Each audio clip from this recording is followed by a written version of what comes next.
यहाँ ने वनवास क्यों मांगा, ने वनवास क्यों मांगा शीर्षक पर आधारित एक छोटी हिंदी कहानी दी जा रही है। ने वनवास क्यों मांगा। एक बार की बात है, अयोध्या के राजकुमार श्री राम को 14 वर्ष का वनवास मिला। सब लोग ये सोचते रहे कि राम ने इतने प्रेम से वनवास क्यों स्वीकार कर लिया।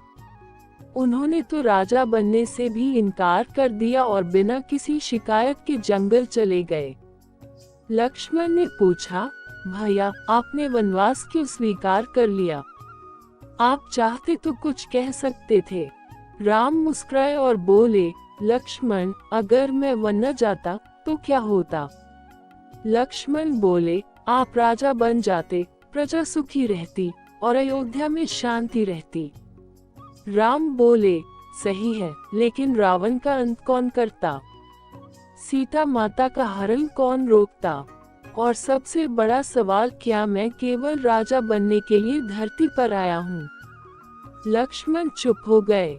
राम ने कहा, वनवास सिर्फ त्याग नहीं था, वह मेरे कर्तव्य का मार्ग था। जब तक हम अपना कर्तव्य नहीं समझते, तब तक जीवन केवल भोग बन जाता है। मैं वन इसलिए गया क्योंकि धरती को अधर्म से मुक्त कराना मेरा धर्म था। सीख, जीवन में कई बार त्याग, दुख और संघर्ष हमें किसी महान उद्देश्य की ओर ले जाते हैं। राम ने वनवास मांगा नहीं, लेकिन उन्होंने उसे अपनाया क्योंकि उन्होंने अपने जीवन के उद्देश्य को पहचाना। क्या आप इसे बच्चों के लिए सरल भाषा में भी चाहते हैं?